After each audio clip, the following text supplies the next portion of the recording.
오늘 주시는 말씀은 한 구절입니다. 미가서 6장 8절의 말씀. 미가서 6장 8절의 말씀을 그 한 구절이니까 같이 한번 읽어볼까요? 여러분 각 자리에서 그냥 같이 읽으면 되겠습니다. 6장 8절의 말씀. 사람아, 주께서 선한 것이 무엇임을 내게 보이셨나니 여호와께서 내게 구하시는 것은 오직 정의를 행하며 인자를 사랑하며 겸손하게 내 하나님과 함께 행하는 것이 아니냐. 아멘. 목회 선배님들이 이제 젊은 목회자들에게, 이제 저도 이제 이런 말을 선배님들에게 자주 들었는데요.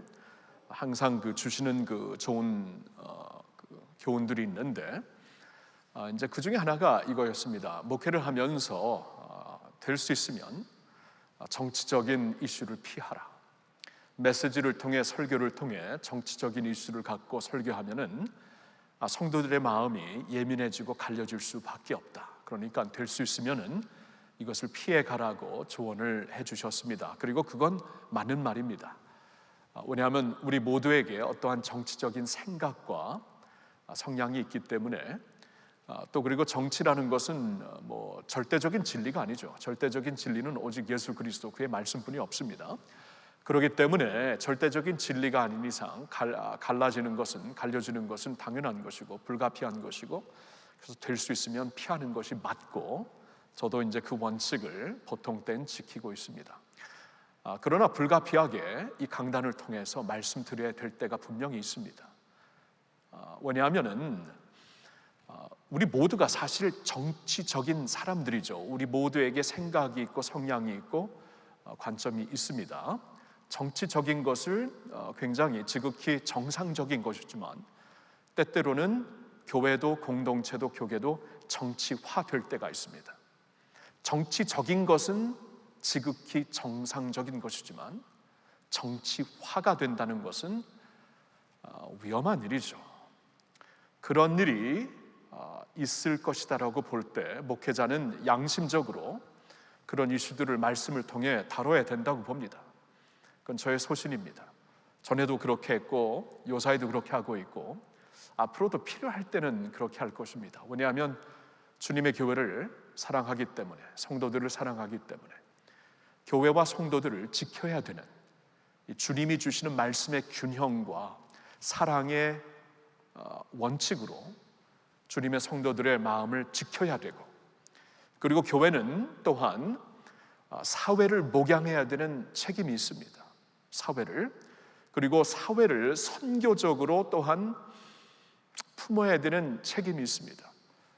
그렇기 때문에 교회가 정치화될 때에 그러한 선교적인 책임, 사회를 목양하는 책임을 우리가 자칫 잘못하면 잃을 수 있기 때문에, 그때는 목자의 양심을 가지고 이런 면을 말씀을 통해 알려드리고 권면하고, 필요하다면 지적하고, 그래서 우리가 주님의 말씀의 균형과 사랑의 균형을 잃지 않도록 인도하는 것은 중요하다고 봅니다. 요사이가 그런 때라고 봅니다. 그래서 지난주에 결코 쉽지는 않았지만 이 자리 금요 부흥회를 통해, 또한 주일 예배를 통해 예민한 토픽을 여러분들에게 말씀을 전했습니다. 필요하다고 봤기 때문에, 교회를 지켜야 되고 성도들의 마음을 지켜야 되는 그러한 책임감을 느꼈기 때문에 그렇게 말씀을 전한 것입니다. 이 말씀을 통해 위로받고 격려받고 힘을 얻은 분들이 있는가 하면은 도리어 더 마음이 아프고 마음이 다치고 어려워진 분들도 있습니다. 또 그러한 그 여러 다양한 반응을 직간접적으로 듣게 되었습니다. 자, 그럼에도 불구하고 기도하면서 계속 이러한 설교를 할 것은 아닙니다. 필요한 만큼만 할 것이고, 그리고 사실 주일에는 좀 다른 면에서 우리가 좀 예수님을 주목할 수 있도록 말씀을 준비하고 있는데요. 그러나 오늘까지는 기도하는 자리이기 때문에 제가 조금 더 지난주처럼 노골적으로는 다루지 않겠지만 오늘 필요한 말씀을 우리가 같이 붙잡고 기도했으면 좋겠습니다. 기도하는 자리에서 우리 자신들뿐만이 아니라 우리 가족을 위해, 자녀들을 위해, 주님의 교회를 위해, 교계를 위해, 사회와 나라를 위해 기도하는 자리가 이 자리이기 때문에 오늘 주님의 말씀의 원칙을 붙잡고 기도하는 저희가 되기를 소망하면서 오늘 이 말씀을 준비한 것입니다. 주께서 요구하시는 것 세 가지가 오늘 설교의 제목입니다. 이때에 주께서 과연 우리에게 요구하시는 것이 무엇일까? 하나님께서 주의 백성들에게 이 표준을 붙잡고 이 기준을 붙잡고 지금 그렇게 살라, 지금 그렇게 기도하라고 요구하시는 것이 무엇인가 기도하는 가운데서 우리가 잘 아는 미가서 6장 8절의 말씀을 붙잡고 기도하면 좋겠습니다. 미가서 6장 8절 잘 아는 말씀이죠. 여러분 외우시는 말씀이기도 할 것입니다. 근데 이 말씀이 의미하는 바는 과연 무엇인가? 그리고 오늘같이 혼란한 이때에 우리에게 주시는 하나님의 하늘의 원칙은 무엇인가? 이러한 그 관점에서 오늘 말씀을 보고 싶은 것입니다. 미가서는 기원전 8세기에 쓰여진 말씀입니다. 그러니까 그때에 BC 700년 그 시대의 시대를 지나면서 미가 선지자뿐만이 아니라 그때 이사야 선지자, 호세아 선지자, 그리고 그 아모스 선지자와 같은 분들이 그때 아주 불과 같은 음성을 전하면서 불같은 선지자들의 역할이 있었던 때였습니다. 그때가 어느 때였는가? 역사적으로 보면 굉장히 이스라엘이 번성하는 때였습니다. 경제적으로, 사회적으로, 정치적으로 번성하는 때였습니다. 강한 국가가 되고 있는 때였습니다. 잘 사는 때였습니다. 그런데 아이러니하게도 그렇게 잘 사는 시대였는데, 그리고 이렇게 외적으로 사회적으로만 번성하는 것이 아니라 종교적으로도 굉장히 번성한 때였어요. 종교가 왕성한 때였습니다. 그런데도 불구하고 아이러니하게 뚜껑을 열고 보면 굉장히 부정부패가 심한 때였습니다. 겉으로는 잘 나가는 시대, 어떻게 보면 종교적으로도 왕성한 시대. 제가 지금 종교적으로 왕성하다 그랬습니다. 그러니까 신앙으로, 믿음으로 충만한 시대가 아니었고 종교적으로 왕성했다는 것은 종교의 모형과 형식을 충만하게 갖추었지만 진정한 신앙이 요구하는 것을 잃은 채 종교 활동을 하고 있는 그런 때였다라는 뜻입니다. 그런 때였습니다. 그래서 이제 그 미가서를 보아도요, 이제 말씀을 한번 몇 군데서 제가 읽겠는데, 미가서 2장 1절과 2절을 보면 이렇게 말씀을 하십니다. 그들이 침상에서 죄를 꾀하며 악을 꾸미고 날이 밝으면 그 손에 힘이 있으므로 그것을 행하는 자는 화 있을진저. 발들을 탐하여 빼앗고 집들을 탐하여 차지하니 그들이 남자와 그의 집과 사람과 그의 산업을 강탈하도다. 3장을 보겠습니다. 3장 1절부터 보면, 내가 또 이르노니 야곱의 우두머리들과 이스라엘 족속의 통치자들아, 들으라. 정의를 아는 것이 너희의 본분이 아니냐? 너희가 선을 미워하고 악을 기뻐하여 내 백성의 가죽을 벗기고 그 뼈에서 살을 뜯어 그들의 살을 먹으며 그 가죽을 벗기며 그 뼈를 꺾어 다지기를 냄비와 속 가운데에 담을 고기처럼 하는도다. 6장 11절 말씀. 내가 만일 부정한 저울을 썼거나 주머니에 거짓 저울추를 두었으면 깨끗하겠느냐? 하나님께서 굉장히 노골적으로 지적하고 있는 그때입니다. 겉으로는 잘 나가는 시대, 종교적으로도 왕성하는 시대였지만 하나님이 보시기에는 그 어느 때보다도 부정부패한 때였고 악이 왕성하는 때였습니다. 너무나 노골적으로 어떻게 이렇게까지 부패할 수 있느냐 하면서 말씀을 주시고 있는 내용들이 미가서 전체의 내용이 됩니다. 그러면서도 아까 말씀드린 대로 종교적으로는 왕성했습니다. 그래서 오늘 6장이 쓰여진 이 배경을 보아도 얼마나 종교적으로 왕성하며 동시에 종교적으로 빗나가고 있는지를 우리가 금방 알 수가 있습니다. 6장 8절을 보았지만 그 앞부분을 보면은 6장 3절부터 이런 말씀이 있죠. 하나님께서 이르시기를 내 백성아 내가 무엇을 내게 행하였으며 무슨 일로 너를 괴롭게 하였느냐? 너는 내게 증언하라. 내가 너를 애굽 땅에서 인도해내어 종노릇하는 집에서 속량하였고 모세와 아론과 미리암을 내 앞에 보냈느니라. 내 백성아, 너는 모압 왕 발락이 꾀한 것과 부월의 아들 발람이 그에게 대답한 것을 기억하며 시딤에서부터 길갈까지의 일을 기억하라. 그리하면 나 여호와가 공의롭게 행한 일을 알리라 하실 것이니라. 하나님께서 지금까지 그들의 역사 가운데서 행하신 모든 선한 일을 이렇게 그들에게 알려주시면서 지금 하나님께서 그들에게 지금 말씀을 하고 있는 것이에요. 그들을 고소하고 있는 것입니다. 그때 그들이 어떻게 대답을 하는가 보세요.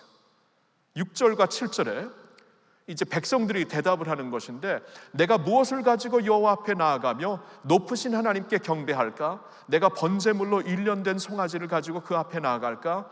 여호와께서 천천의 수장이나 만만의 강물 같은 기름을 기뻐하실까? 내 허물을 위하여 내 맏아들을 내 영혼의 죄로 말미암아 내 몸에 열매를 드릴까? 여러분, 백성들이 지금 하나님께서 이렇게 지금 미가서 전체 이 메시지를 통해 그들의 악을 지적하고 있으시거든요. 그리고 지금 이 시점에서도 지금까지 하나님께서 역사 가운데 하신 일이 무엇이었는가 너희들이 한번 얘기해보라 하고 고소하고 있는데, 그들이 고작 이제 반응할 수 있는 것은 하나님 앞에 더 많은 제사를 드리며 더 많은 기름 제사를 드리며, 아니 우리가 희생하는 제사를 드리며 하나님께 나오겠습니다. 여러분, 지금 굉장히 빗나가고 있죠. 하나님은 지금 그들의 삶에서, 그들의 비즈니스 딜링에서, 그들의 어떠한 그 가정 사역에서, 그들의 사회에서 지금 안 보이지만 깊은 곳에서 부패하고 있는 것을 계속 지적하고 있는데, 그들은 우리가 더 많은 예배, 더 많은 제사, 더 많은 기름을 주님 앞에 바치며 나오겠습니다, 고작 이렇게 대답을 하고 있는 것이에요. 종교가 왕성했습니다. 그러나 깊은 신앙이 점점 메말라가고 있었다는 것입니다. 그런 가운데 6장 8절의 말씀이 들려지는 것이에요. 뭐라고 하십니까? 사람아, 이 사람아, 그 말이에요. 이 사람들아, 이 사람들아, 주께서 선한 것이 무엇임을 내게 이미 보이셨다. 지금 하나님의 그 율법을 통해, 수천 년이 지나면서 하나님의 율법을 통해, 선지자들의 많은 그 말씀들을 통해 하나님께서 이미 보여주셨다. 이미 보여주셨다. 근데 아직도 모르겠니? 하면서 말씀을 하십니다. 모든 율법과 모든 하나님의 가르침의 핵심이 바로 이것이다. 내게 구하는 것은 오직 정의를 행하며 인자를 사랑하며, 인자 긍휼을 사랑하라는 것이죠.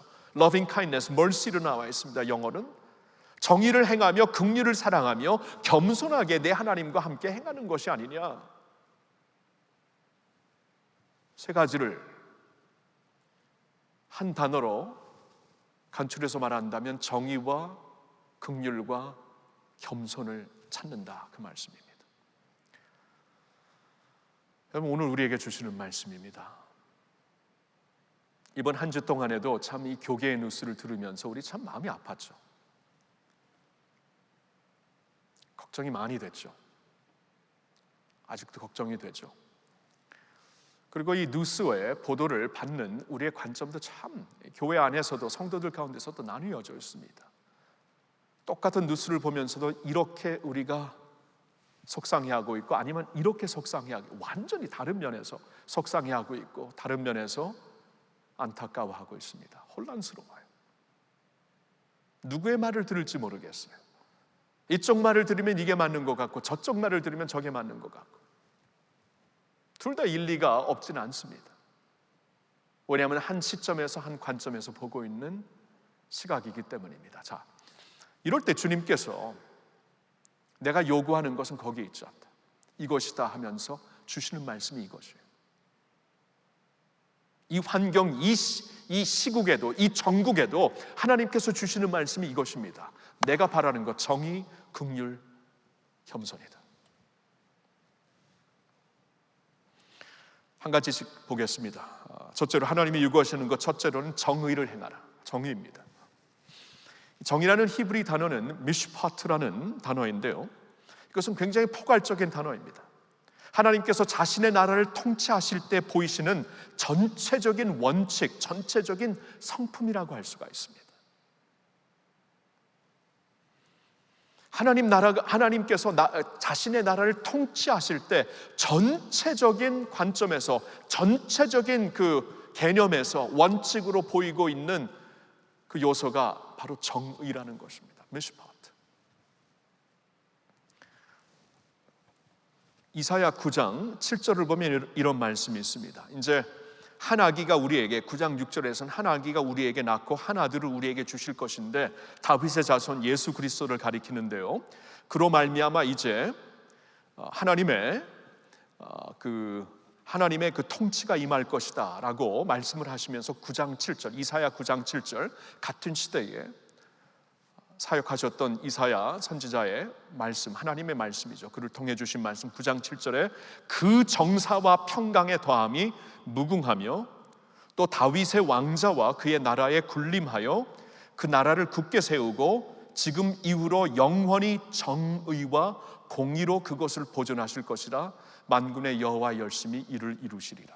그러니까 하나님께서 예수 그리스도로 말미암아 자신의 나라를 이루시고 통치를 하실 때에, 그때에 하나님께서 원칙적으로 전체적으로 보이시는 하나님의 성품, 하나님의 원칙이 바로 이 미시팟, 자신의 정의와 공의로 다스리신다, 그 말씀입니다. 자, 그러면 우리 시점에서 주님의 정의는 과연 무엇을 얘기하는 것인가? 자, 이것을 우리가 정치적으로 적용하기 시작하면 참 이게 복잡해집니다. 복잡해져요. 왜 그러냐 하면은 주의 나라가 지금은 각자 예수를 믿는 자들 마음속에 임합니다. 그렇죠? 내 마음에 주의 나라가 있다. 그리고 주의 나라, 주의 국가, 예수 그리스도가 통치하는 나라가 되는 때에는 언제냐면 주님이 다시 오실 때예요. 그때 이제 온전히 예수 그리스도의 통치가 이루어지는데, 그때까지는 하나님의 나라가 각 사람들 안에, 예수를 믿는 사람들에게 이루어지는 것입니다. 그렇기 때문에 우리가 우리 안에 이루어지는 하나님의 나라, 이 정의의 개념을 가지고 우리가 정치적으로 이것을 반영하기 시작할 때는 굉장히 좀 복잡해져요. 아직 예수 그리스도가 이 정치를 하시는 정치 영역에서 통치하시진 않거든요. 그런데 이것을 예수 그리스도가 통치하듯이 우리가 적용하기 시작하면 이게 좀 복잡해지고 굉장히 빗나갈 수가 있습니다. 역사를 보면 굉장히 빗나갑니다. 물론 우리가 각자 이제 그 주님의 정의, 말씀에서 볼 수 있는 하나님의 정의와 공의를 표준 삼아서 국가를 위해 기도할 때, 위정자들을 위해 기도할 때 표준 삼아 기도할 수 있고, 필요할 때는 건강하게 비판할 수도 있습니다. 주님의 정의를 보면서 건강한 비판도 필요하고, 또 극단적인 경우에는 뭐 일어설서 시위할 수도 있지요.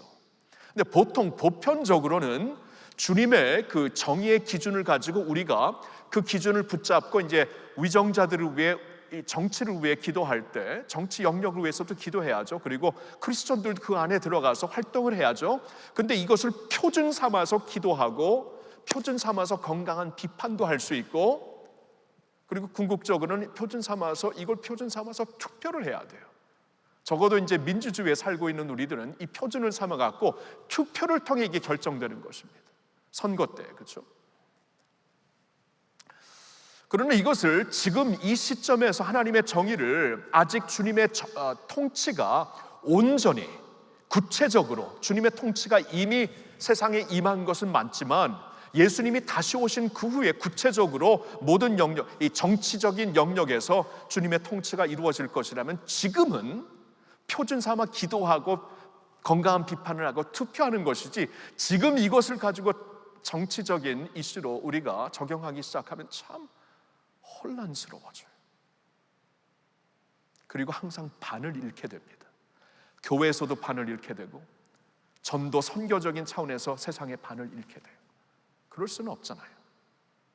그래서 이 정의라는 것을 우리가 지금은 어떻게 적용을 해야 되냐면 개인적으로 적용을 해야 됩니다.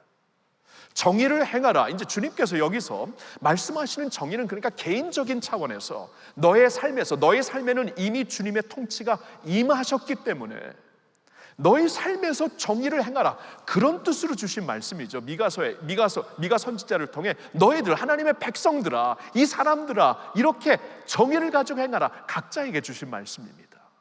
그러니까 각자의 삶에서, 각자의 영역에서 내가 정직하게 살며, 충실하게 살며, 신실하게 살며, 고용주라면은 공정하게 이제 보상을 베풀면서 주님의 사랑으로 사랑하며 고용받은 자들을 이제 다루는 것이고, 고용받은 자들이라면은 내가 신실하게 충실하게 하나님을 섬기듯 충실히 하면서 보상을 받는 것, 이런 식으로 모든 영역에서 주님의 정의가 각자 개인적으로 적용이 되는 것입니다.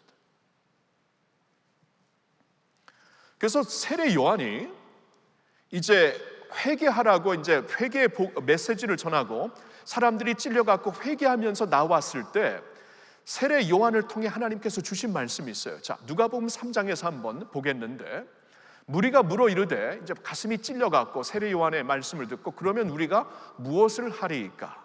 계속 봅니다. 대답하여 이르되 옷 두 벌이 있는 자는 옷 없는 자에게 나눠줄 것이요 먹을 것이 있는 자도 그렇게 할 것이니라. 그러니까 충분히 있는 자들은 나누라, 구제하며 살아라. 그러면서 이제 구체적으로 말합니다. 세리들, 세금을 걷는 자들은 그들도 세례를 받고자 하여 와서 이르되 선생이 우리는 무엇을 하리이까 하매 이르되 부과된 것 외에는 거두지 말라. 그러니까 정직하게 행하라. 세금을 거두면서 남용할 수 있기 때문에 세금을 그 이상으로 거두지 말라. 정직하게 행하라는 것이죠. 군인들도 물어 이르되 우리는 무엇을 하리까 하며 이르되 사람에게 강탈하지 말며 거짓으로 고발하지 말고 받는 급료를 족한 줄로 알라니라.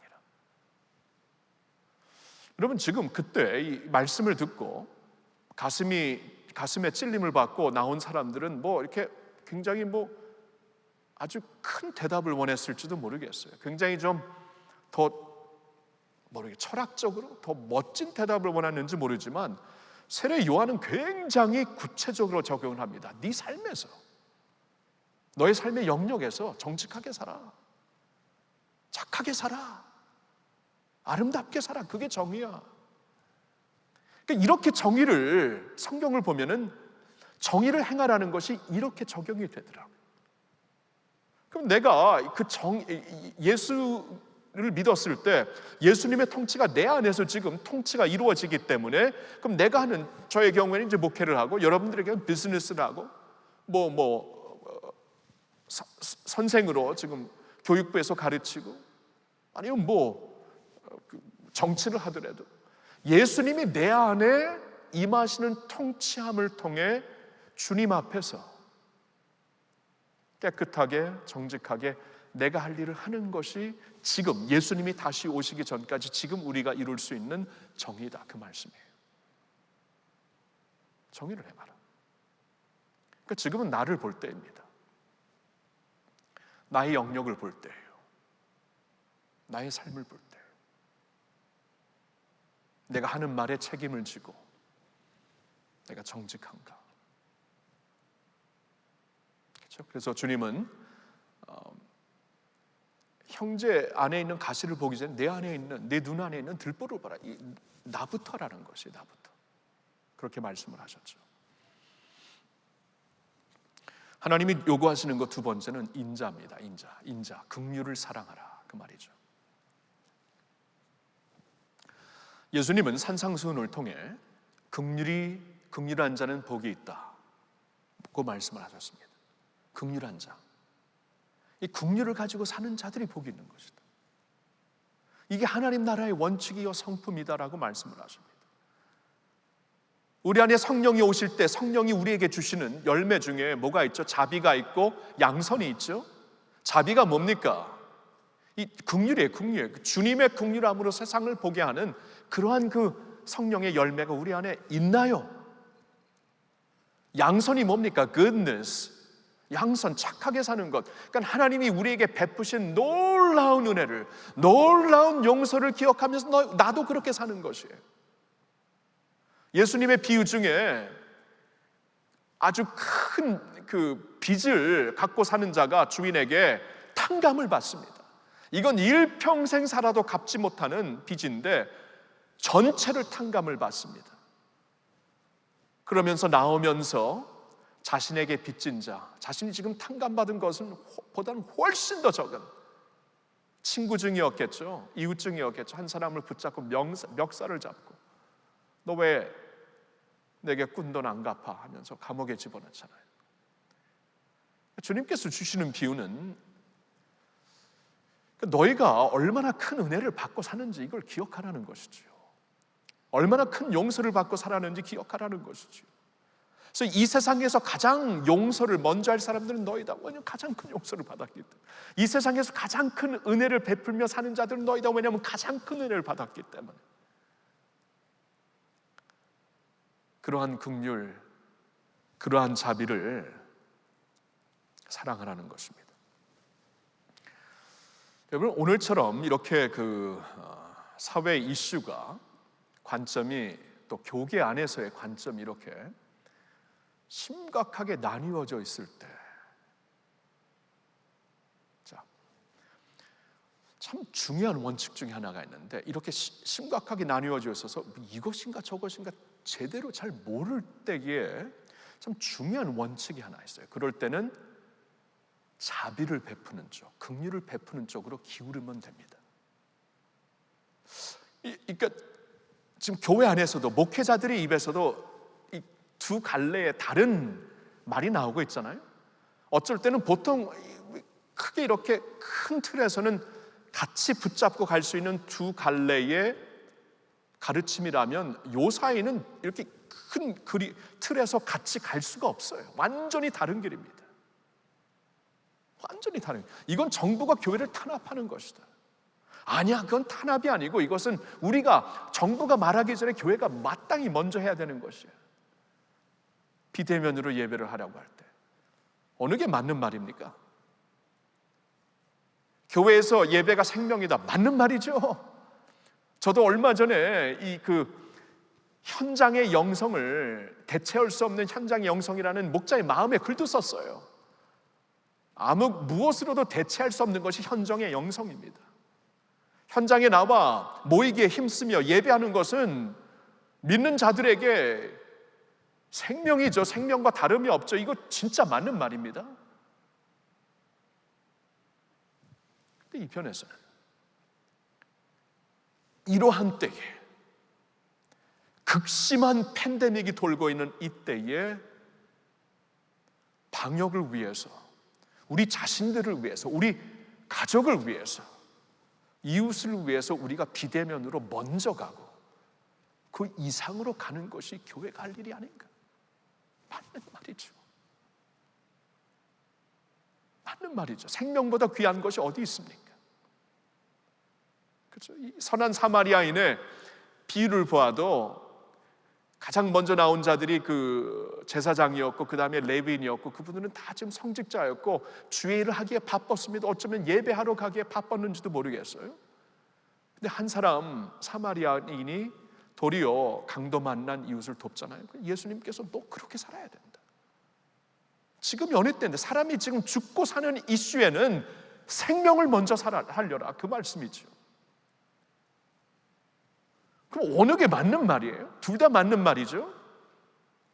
둘 다 맞는 말인데 완전히 갈려졌습니다. 이건 품고 갈 수 있는 이 갈림길이 아니고 완전히 따로 가는 갈림길. 그러면 이때 어느 쪽을 택해야 되는가? 저는 오늘 말씀에서 원칙을 주시는 것 같아요. 긍휼을 사랑하라, 인자를 사랑하라. 인자한 쪽으로 기울여라, 긍휼한 쪽으로 기울여라.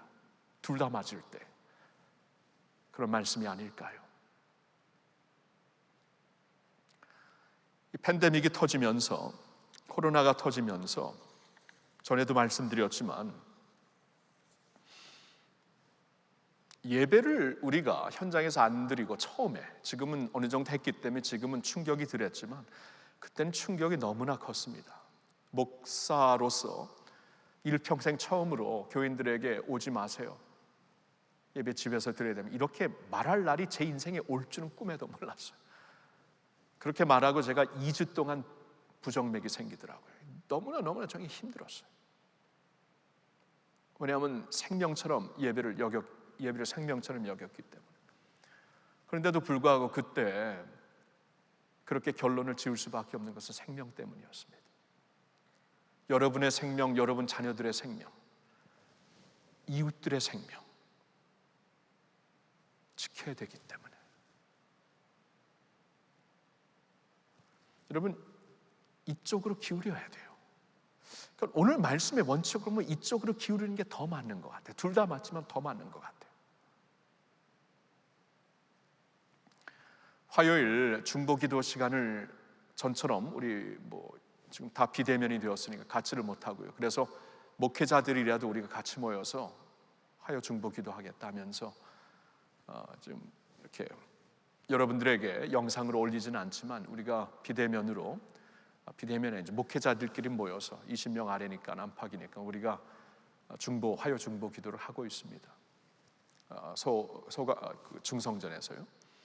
이번에 그 말씀을 전해주신 김병건 목사님께서 그 미국의 한국계 미국 실업인으로 건축업계와 빌딩 컨설팅에 굉장히 알려진, 그러니까 미국에서도 굉장히 알려진 팀 하스, 한국 이름은 하형록 대표에 대한 스토리를 잠시 나누어 주셨습니다.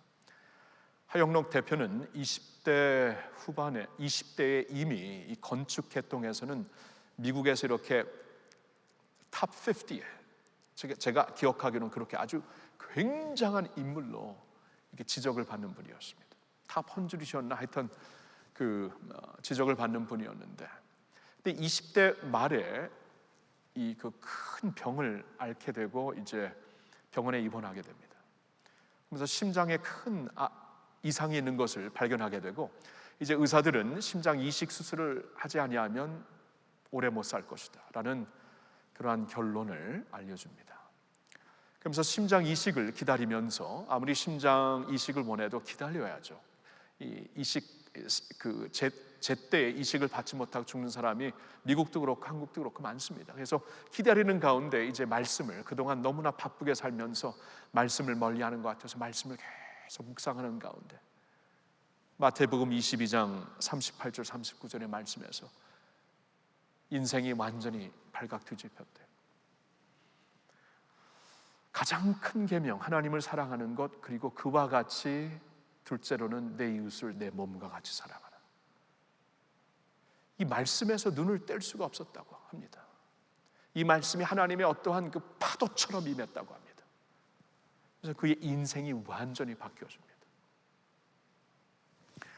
제가 이분의 책을 읽진 않았지만 전에 제가 필라델피아에서 사역을 했을 때 그분은 한 2세 교회 장로님이었거든요. 그때는, 지금은 아마 목회자이세요. 대표이면서도 목회자이신데, 그때 이제 알려주신 것인데, 그 심장 이식을 기다리면서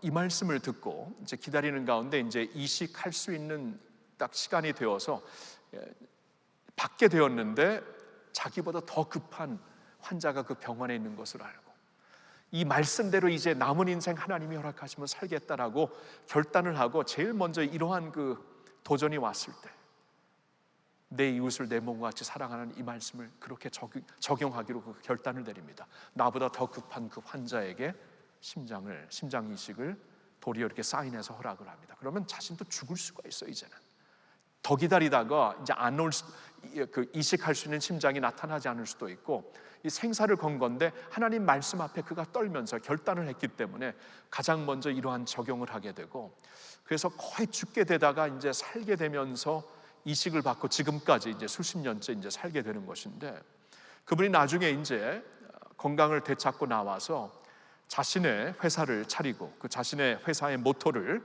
우리는 남을 돕기 위해 존재한다. We exist to serve others. 남을 섬기기 위해 존재한다. 이러한 모토를 가지고 지금까지 그 회사를 운영하면서 이 빌딩 건축계 그리고 빌딩 컨설팅 회사로서는 미국에서 진짜 알려지는, 손꼽히는 그러한 회사를 지금 이루고 있습니다.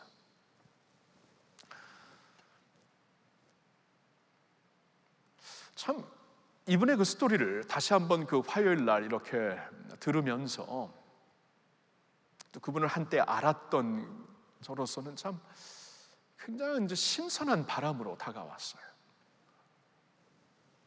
지금 이때 하나님께서 진짜 요구하시는 것이 무엇일까? 하나님의 모든 계명을 우리가 두 가지로, 그 계명의 요점을 우리가 이렇게 가리킬 수 있는데, 그것은 하나님을 사랑하는 것이고, 그 다음엔 그와 같이 이웃을 사랑하는 것인데, 이것이 모든 계명의 핵심이고, 그러면 모든 구체적인 계명 위에 있는 계명이라면 먼저 지켜야 되는 것이죠. 이것을 먼저 지켜야 되는 것이다. 갈림길에 있을 때 이렇게 볼 수도 있고 저렇게 볼 수도 있을 때에 이쪽으로 쏠리는 것이 맞다는 겁니다. 이쪽으로 기울이는 것이 맞다는 거예요. 인자를 사랑하십니까? 긍휼을 사랑하십니까? 이것을 주님께서 우리에게 요구하시고 있습니다. 세 번째로는 겸손하게 하나님과 동행하라는 것입니다. 여기서 이제 강조하고자 하는 그 단어는, 개념은 겸손입니다. 겸손하게 하나님과 동행하라.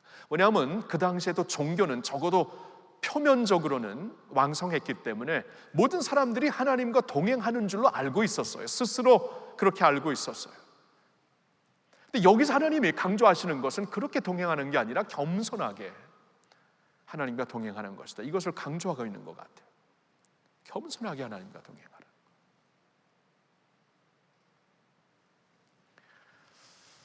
우리가 진정 하나님과 동행하려면 겸손이 따르지 않고는, 하나님과 사람들 앞에 겸손이 없이는 이것은 진정한 동행이 아니라는 것이지요.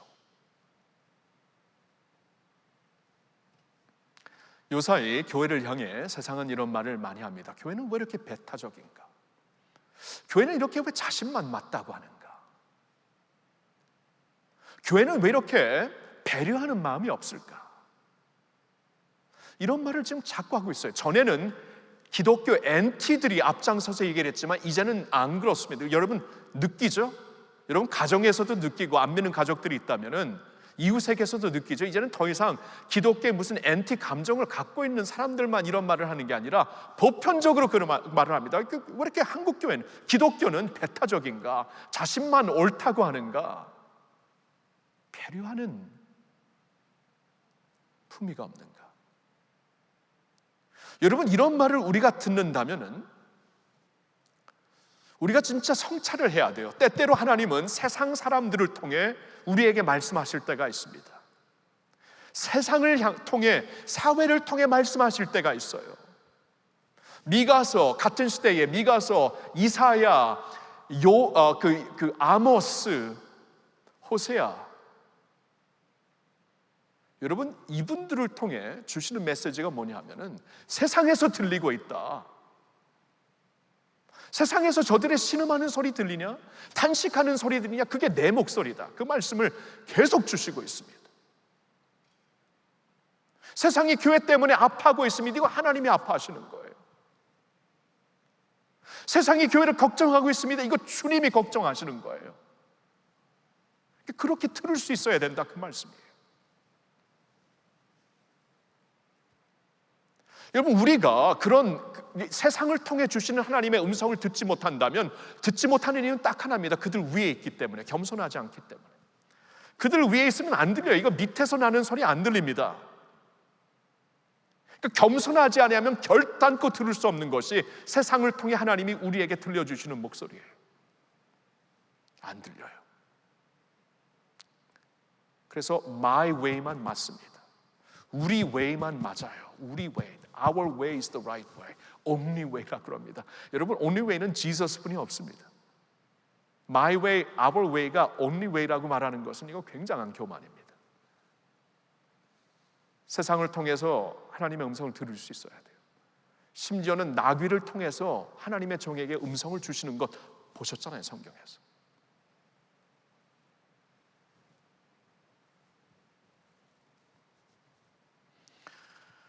우리가 그들 위에 있어갖고 그들을 통해 주시는 음성을 듣지 못한다면 이건 심각합니다. 주님의 음성을 못 듣고 있다는 것이에요. 오늘 예수님이 그런 말씀을 하시죠. 지극히 작은 자에게 한 것이 나에게 한 것이다. 그러니까 예수님께서 지극히 작은 자들과 함께 계십니다. 근데 모르는 사이 우리가 너무나 높아졌어요. 지극히 낮은 자와는 상관없이 살고 있습니다. 번영하는 세상에서 교회도 번영하느라고 바빴습니다. 세상 기업들이 추구하는 숫자를 가지고 똑같이 적용하며 교회의 성공을 그렇게 우리가 기준 삼아 지금까지 왔습니다. 그러니까 밑에 있는 사람들 소리가 안 들려요. 지극히 작은 자들을 통해 주님이 들려주시는 자신의 탄식 소리를 들을 귀가 없어졌어요. 들을 마음이 없어요. 심각합니다. 언제 우리가 주님이 그렇게 배고파하실 때 먹을 것을 안 드렸고 아파하실 때 병문안하지 않았고 언제 우리가 그랬나요? 그 중에는 믿는 자들도 있는 것 같아요. 신앙생활 하는 자들도 있는 것 같아요. 와, 주님께서 근데 지극히 작은 자들의 소리를 듣지 못하고 그들에게 못한 것이 나에게도 아니한 것과 똑같다. 여러분, 오늘날 우리에게 들려주신 말씀이 아닐까요?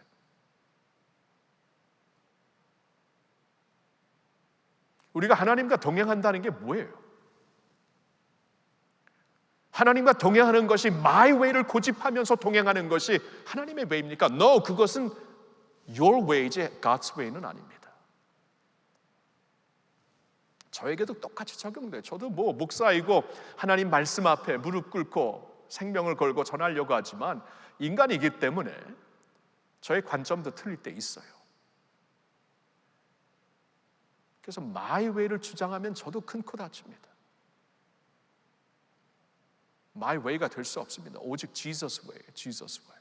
근데 Jesus way는 예수의 그 길은 지극히 작은 자들과 함께 있는 길입니다.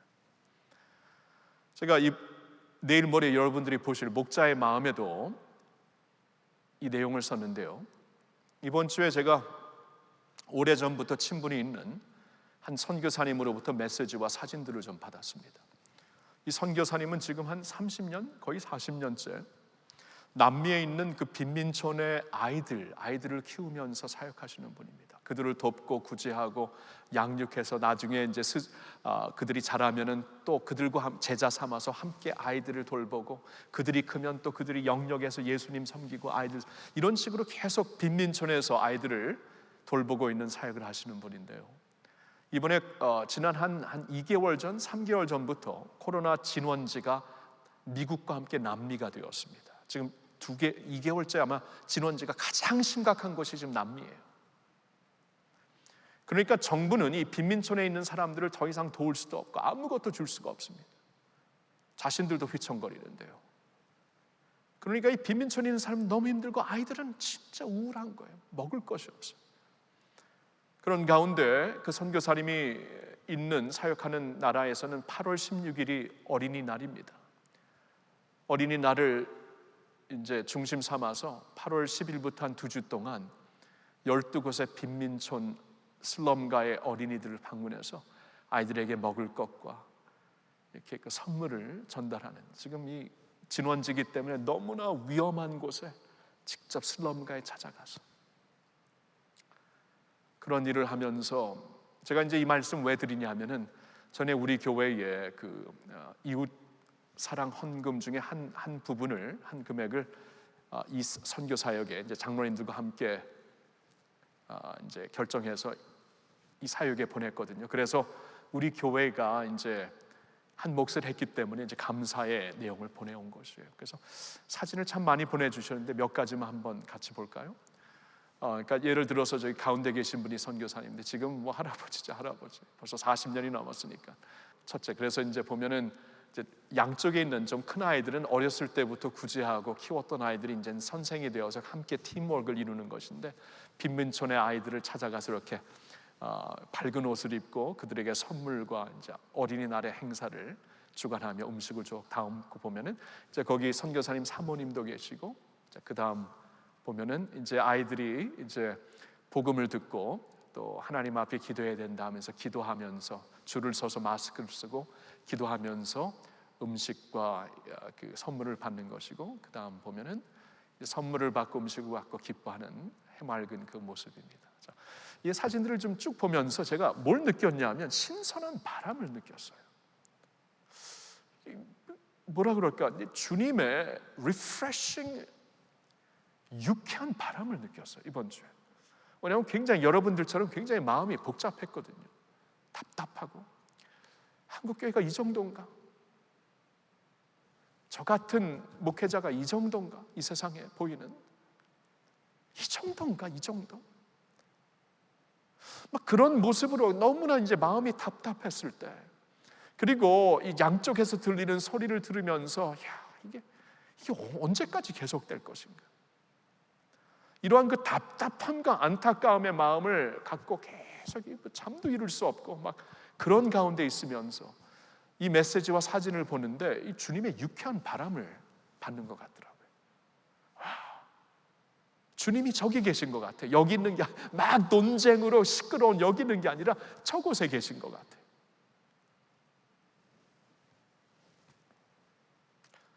와, 우리가 저런 자리를 지금 완전히 잃고 있는 것이 아닌가.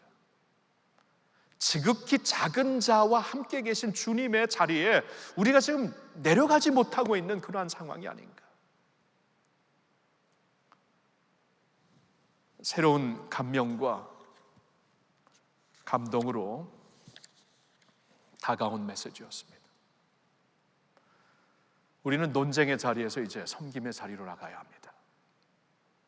나 중심, 우리 중심의 자리에서 상대방을 먼저 생각하고 배려하는 자리로 나가야 합니다. 그게 우리의 살 길입니다. 그게 우리의 살 길이에요. 애통하고 이런 자리로 나가는 것이 우리가 살 길입니다. 그래서 이번 주일에는 우리가 예수님을 좀 깊이 생각하는 말씀을 전하려고 하고요. 그리고 9월 달부터는 뭐 비대면으로 하든 나중에 풀려서 대면으로 하든 이제 오직 성령으로 세 번째 시리즈가 되는 성령 충만하신 예수 그리스도. 첫 번째 시리즈는 성령과 내면의 변화, 두 번째 시리즈는 앞서 행하시는 성령님 사도행전에서 본, 세 번째 시리즈는 예수님을 주목하며, 이건 1년 전 벌써 이 한 해를 시작하며 이미 정했던 것인데 지금처럼 적합한 말씀이 될 수 없다라고 생각할 만큼 지금은 이제 예수님을 주목하며 그의 성령 충만하신 모습이 무엇인가, 여기로 우리가 포커스를 돌리지 아니하면 살 길이 없습니다.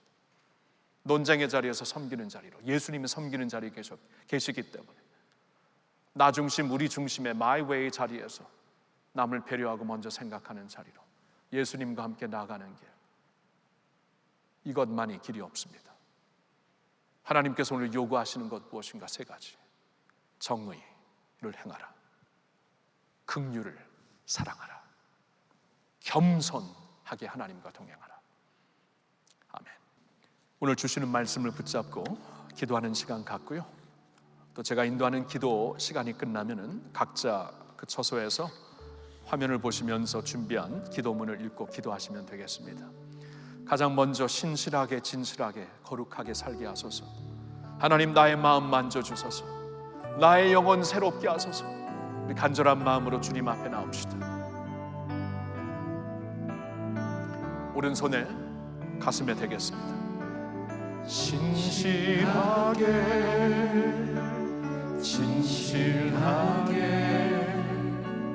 거룩하게 살게 하소서.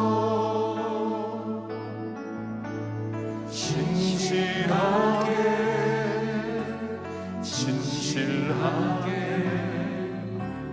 거룩하게 살게 하소서. 하나님, 나의 마음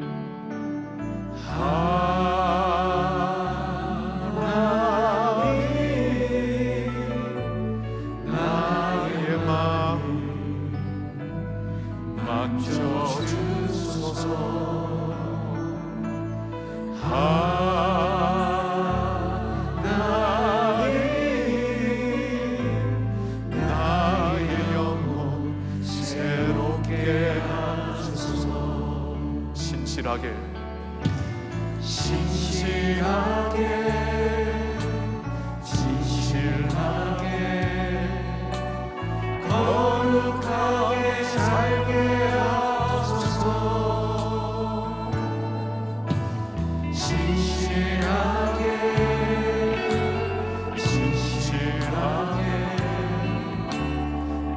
거룩하게 살게 하소서. 하나님, 나의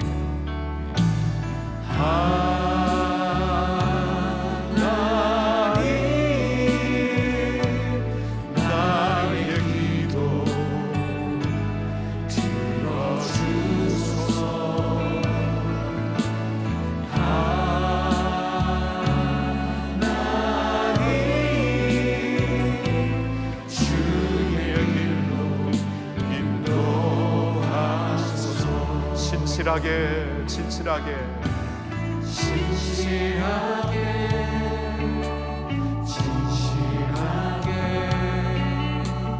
거룩하게 살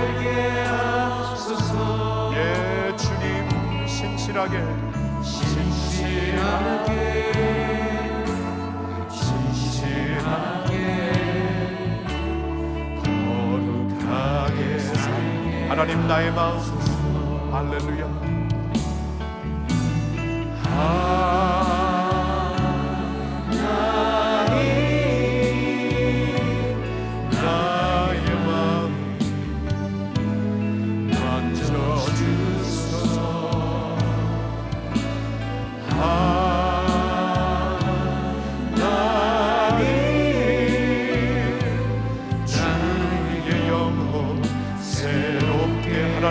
나의 기도 들어주소서.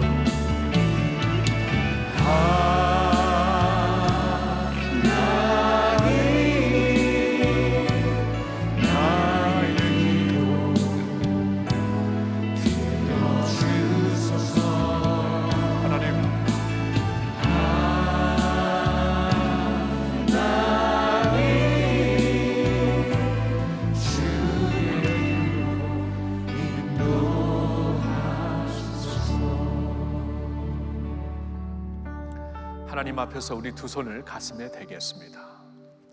저는 이 시간 우리 하나님께서 여러분의 마음을 깊이 만져주시기를 원합니다.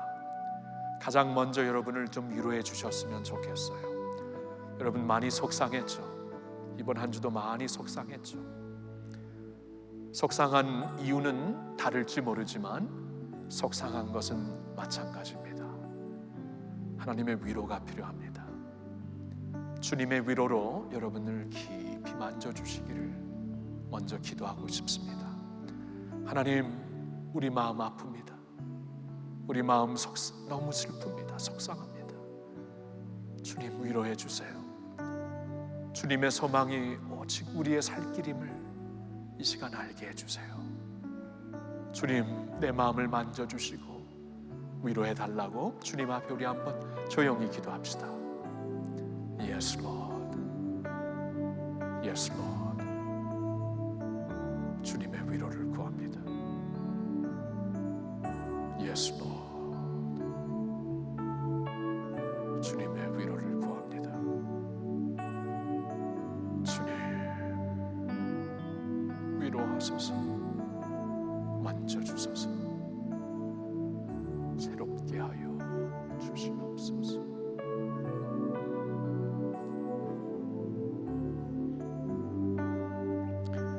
이 시간에는 하나님 말씀으로 우리를 깊이 만져달라고, 말씀으로 우리가 지금 이렇게 형성되지 아니하면 큰일 납니다.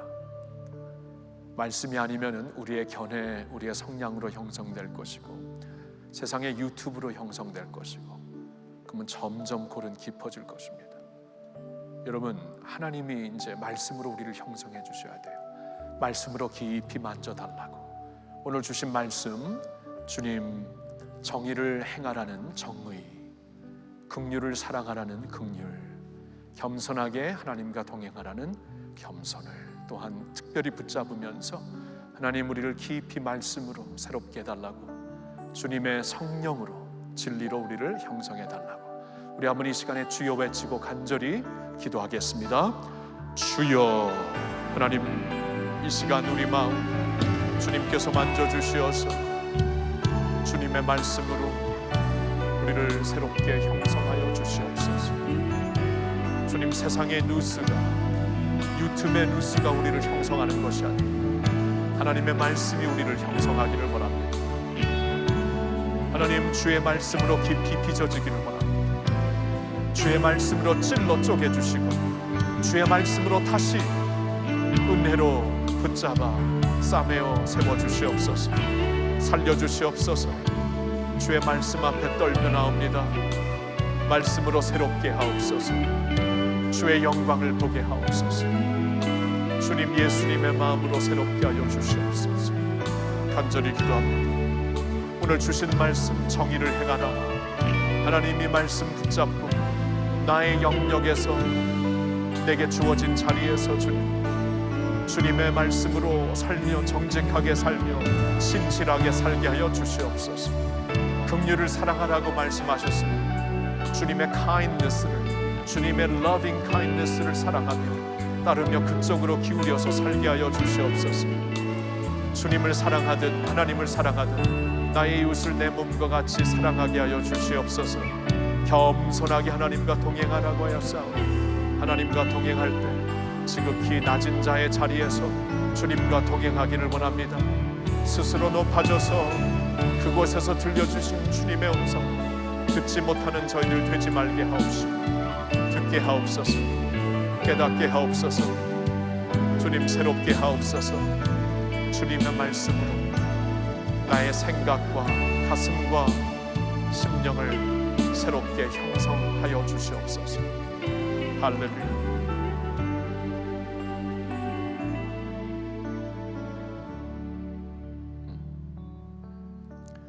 아버지, 성도들의 마음이 한국교회 성도라면은 성도들의 마음이 많이 계속 아파하는 지금 2주째 되었습니다. 아파하고 답답해하는 이유는 다르겠지만 똑같이 아파하고 있사오니 주님의 위로가 필요합니다. 이 모든 혼란 위에 여전히 영광 중에 계신 우리 하나님을 보게 해 주옵소서. 우리의 부족한 생각까지도 품고 주님의 선한 일을 이루시고 계신 성령님의 역사하심을 주목하게 하옵소서. 오늘도 우리와 함께 탄식하며 아파하시며 눈물 흘리시는 예수님을 바라보게 하옵소서.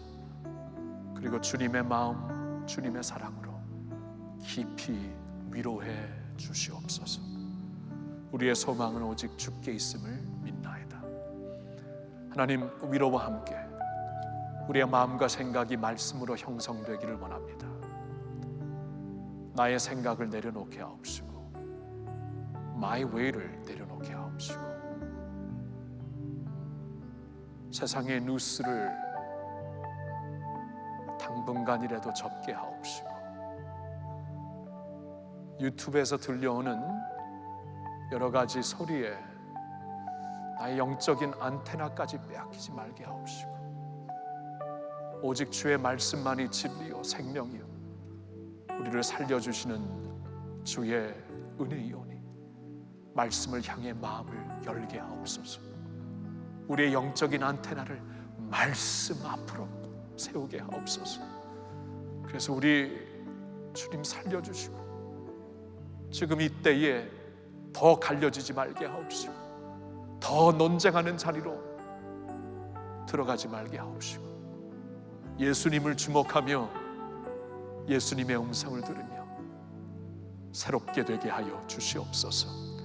오늘 주시는 말씀처럼 정의를 각자의 삶에서 영역에서 행하게 하옵시고 주님의 긍휼을 사랑하여 긍휼과 자비의 쪽으로 항상 기울여 사는 내 몸처럼 내 이웃을 사랑하게 하옵시고 겸손한 자리에서 지극히 작은 자 가운데 함께 계시는 예수님의 자리로 나갈 수 있는 저희들 되게 하여 주시옵소서. 간절히 기도하오며 주님만을 바라볼 때 모든 말씀 예수님의 이름으로 기도하옵나이다. 아멘. 보혈을 지나 하나님 품으로 나아가 그 보혈로 우리를 만져주시고 이 나라 만져주시고 한국교회 만져주시기를 간절히 바라는 마음으로 찬양하겠습니다. 보혈을 지나 하나님 품으로 나아갑니다.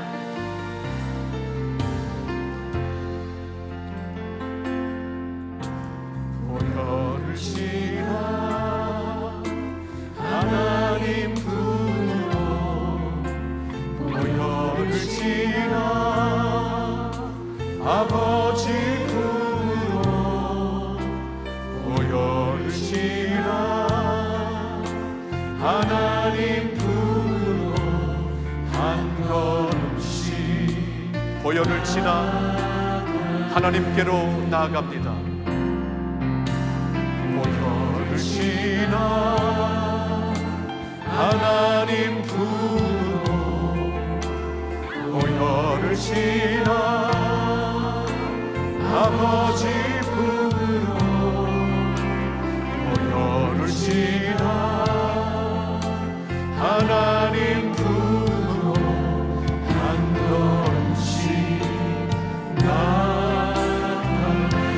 존귀한 주보혈 내 영을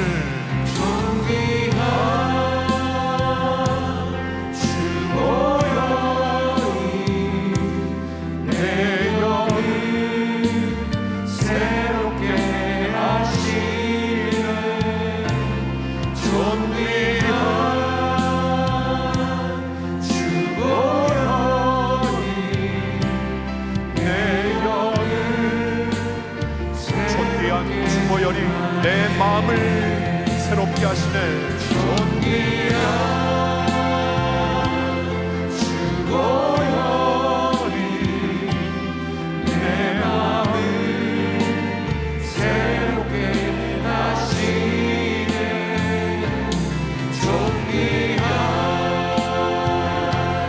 주보혈이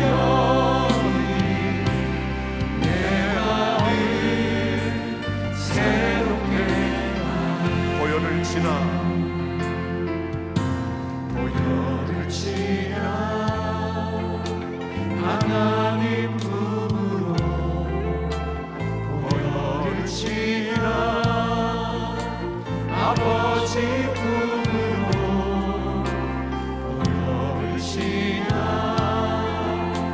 하나님 품으로 한 걸음씩 존귀한 주보혈 교회를 한국 교회를 새롭게 하십니다. 존귀한 주보혈이 교회를 새롭게 하시네. 존귀한 주보혈이 교회를 보혈을 지나 하나님 품으로 보혈을 지나 하나님 품으로 보혈을 지나 아버지 품으로 보혈을 지나 하나님 품으로 한 걸음씩 존귀한 주보혈이 나라를 새롭게 하십니다. 존귀한 주보혈이 나라를 새롭게 하시네. 존귀한 주보혈이 나라를 존귀한 주보혈이 교회를 새롭게 하시네. 존귀한 주보혈이 교회를 새롭게 하시네. 존귀한 주보혈이